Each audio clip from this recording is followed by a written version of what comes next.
Our next parameter in logic families is propagation delay. Propagation delay is actually an indication of speed.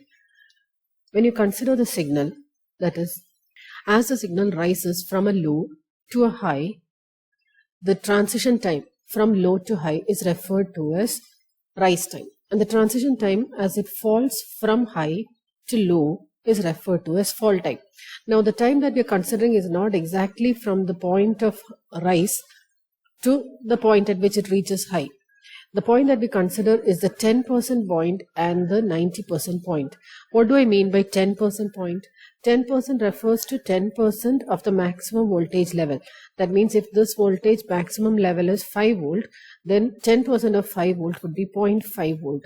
So the point of time at which the signal reaches 0.5 volt up to the point of time at which the signal reaches 4.5 volt, which is actually 90% of 5 volts. Okay, so this time between 0.5 and 4.5 volt, how much time does it take? That time is referred to as rise time, TR. Similarly, the time taken to fall from 90% to 10% of the signal is referred to as fall time, TF. Okay, so that is the convention we adopt when we calculate the rise time and fall time.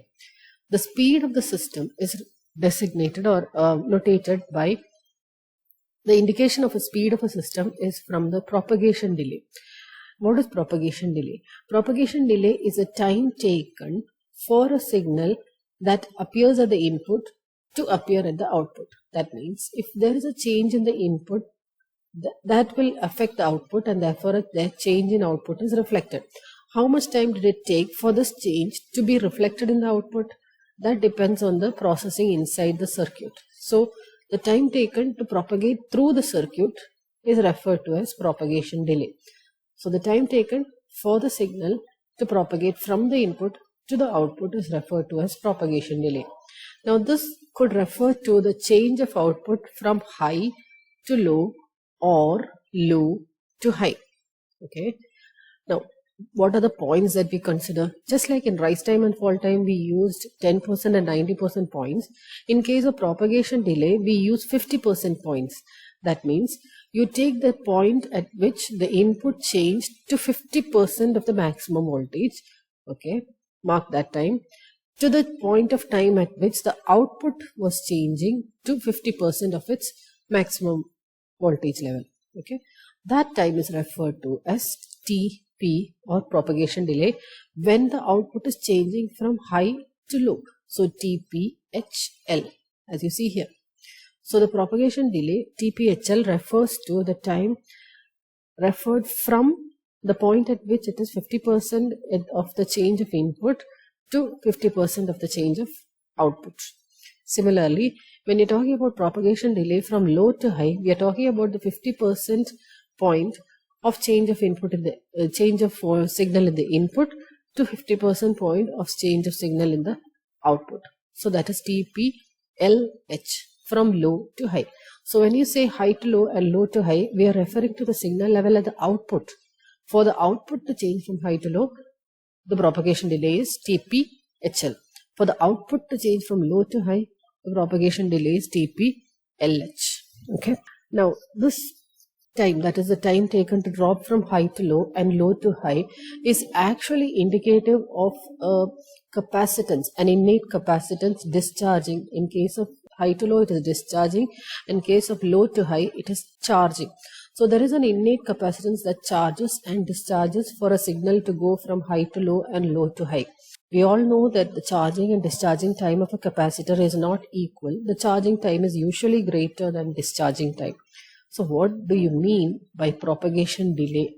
Actually, you have two types of propagation delay by definition, TPHL and TPLH, which are not equal. TPHL and TPLH may or may not be equal. Mostly they are not equal.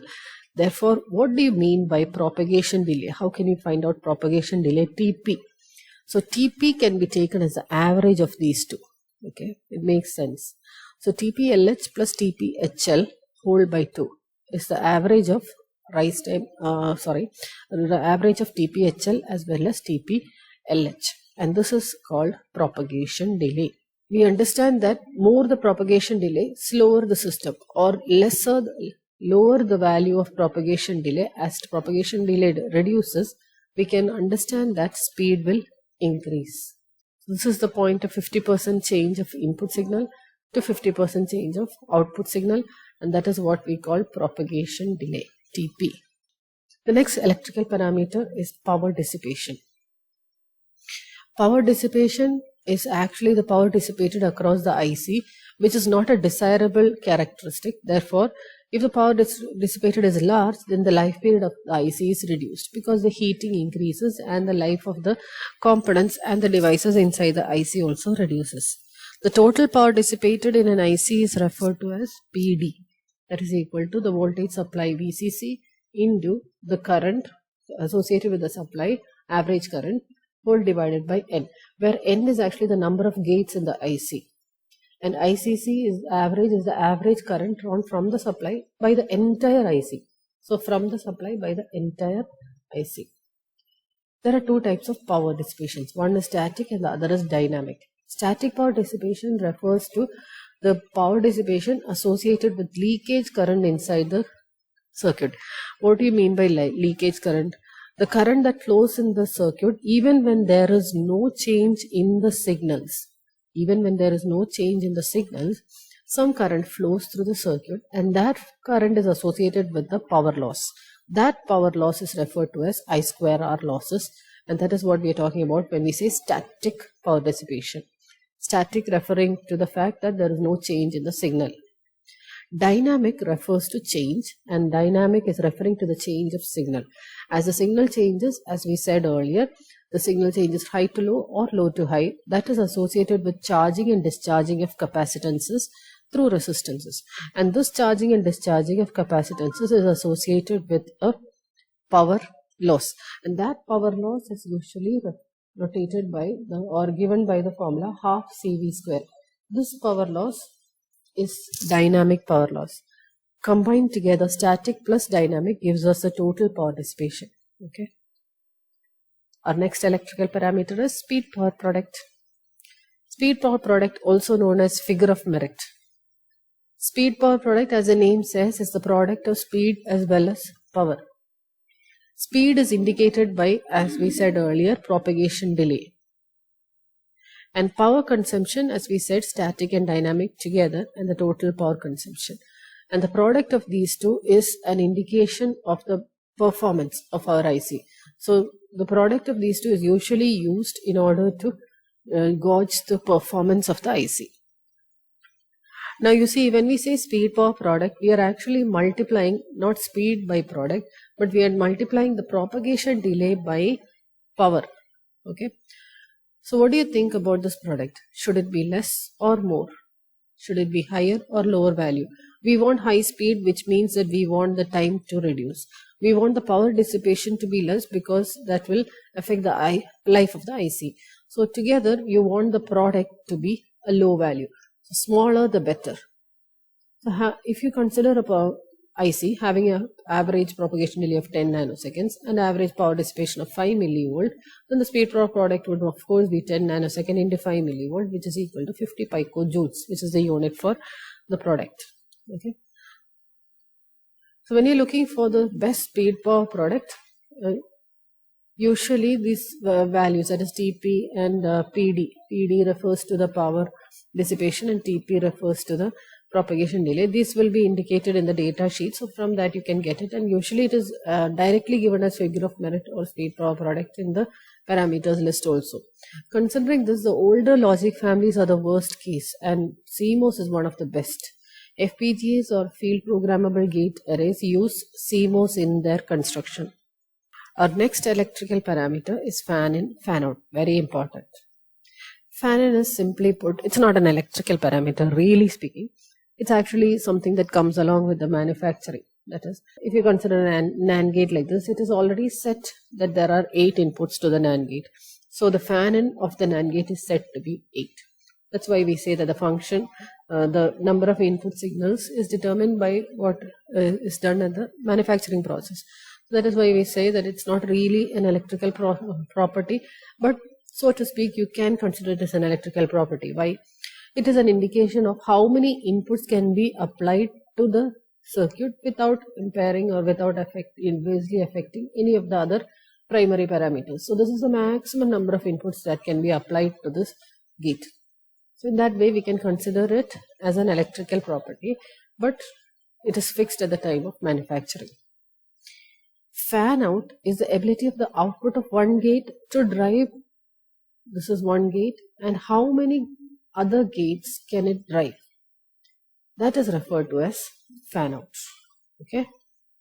Usually this is specified within the single logic family. It will be specified, the value will be specified.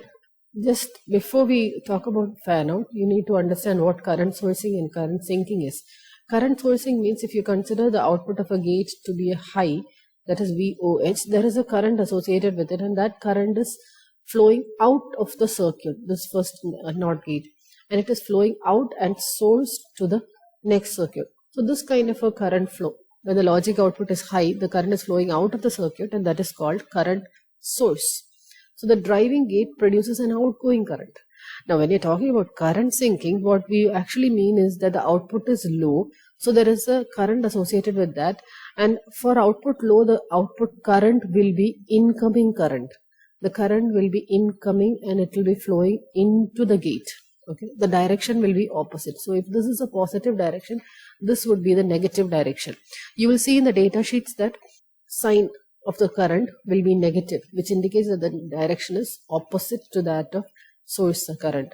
So source current happens when the output is logic high, and sinking current is when the output is logic 0. Let's talk about fan out. Fan out means how many gates can you drive maximum. Okay, how is that determined? Suppose this NAND gate is driving two other NAND gates. Suppose the output current here is 4 milliampere. IOH is 4 milliampere. And suppose the requirement of these gates IIH is 2 milliampere. Meaning the NAND gates 2, let's call this 2 and let's call this 3. The second NAND gate and the third NAND gate need a minimum of IIH, that is equal to 2 milliampere, in order to be considered, for the input to be considered as logic 1. It needs a minimum of 2 milliampere, which is IIH, for the input logic to be considered as logic 1. So here also IIH minimum requirement is 2 milliampere. Now suppose IOH is equal to 4 milliampere, then IOH is divided into 2 because it is branching out into 2 gates. So that would be IOH would be 4 milliampere divided by 2 milliampere. Okay, so that is equal to 2. Okay. So the maximum number of gates that this current can source is 2. 4 by 2. That is 2 number of gates can be sourced. What happens if I connect 3? That means if I have one more NAND gate here, what happens? Then it becomes 4 milliampere, that is divided by 2 gates. So each gate would get how many? 1.3. How much? 1.3 milliampere. Now, is this 1.3 milliampere sufficient to be considered as a logic 1 at the input of the NAND gate? No, because it needs 2 milliampere, isn't it? Okay. So in this case, this logic high would fail, and 1.3 milliampere is not sufficient, so logic would fail. We cannot connect, sorry, this is 4 milliampere divided by 3 if you have 3 NAND gates. Okay. So in this case, it would fail. We cannot have 3 gates. Therefore, the maximum number of gates that you can connect at the output of this first NAND gate is 2, and that is called the fan out for logic high. Okay. Let us consider the fan out for logic low. The logic high was IOH 4 milliampere divided by 2 milliampere, that is equal to IOH by IIH. Okay. This is the maximum value that is possible. That is fan out for high. Let us do it for fan out low. In case of fan out low, the maximum possible would be IOH divided by IL. Suppose the fan out corresponding to low is equal to 1. Suppose it is 1. And suppose this is 2. Which one do I consider? If I connect 2 gates, logic high would work perfectly. But when it comes to logic low, the maximum it can take is only 1 gate. If I connect 2, it would not work properly. Therefore, I should take the lower one of these two. That is, fan out is equal to minimum of IOH by IIH, comma IOL by IIL. Got that? This is an example. How many 74LS00 NAND gates can be driven by a single 74LS00 NAND gate output? You have to refer to the data sheet and you'll get the values of IOH, IOL, IIH, IIL. From that you can get the fan out for high and low by dividing IOH by IIH and IOL by IIL. Both these values being 20, when you take the lower value, it is 20 itself. So overall fan out can be considered as 20. Just a word on what tri-state logic is. Usually tri-state logic, we see the tri-state logic when at the output of TTL NAND gate, TTL gates, etc. So what exactly is tri-state logic? Tri meaning 3. So state meaning the state of the signal. The state of the signal we already know, it could be a logic high, it could be a logic low. There is a third state called high impedance state, and these three together make up for the tri-state logic. Let us see each state. Logic high means that the output is connected to the supply. You see there are 2 switches at the output. The switch at the pull up part is closed. Therefore, the output is pulled up to supply. Therefore, the output is logic 1. Logic 1. This is the first state. In the second figure B, you can see that the 2 switches, the upper one or the pull up part is open and the lower one, the pull down part is closed. So output is pulled down to logic 0. That is the second state. Now there is a third state where both the states are off. You see, both the states or both the switches are off. If both the switches are off, then what would this be? This would be just a piece of wire hanging or floating there. If you probe this point, you get a very high impedance value. And that is referred to as the third state, high impedance. High impedance is referred to by the symbol Z, capital Z. So this is the third state. That is what we call tri-state logic, wherein there are 3 states possible, 1, 0 and high impedance. So now I believe that we understand all these parameters that we were talking about in the initial part. At the beginning of the lesson we started logic low voltage, logic high voltage, noise margin is 4 volt, propagation delay is 9 nanosecond, power is 11 millivolt, and usually TTL starts with 7-4. So 7-4 family is usually TTL. Fan out is 10. Okay. So all these parameters right now we have studied, and therefore as you read this you understand what they are talking about. Okay. So that is all about electrical parameters of logic families for now. Thank you.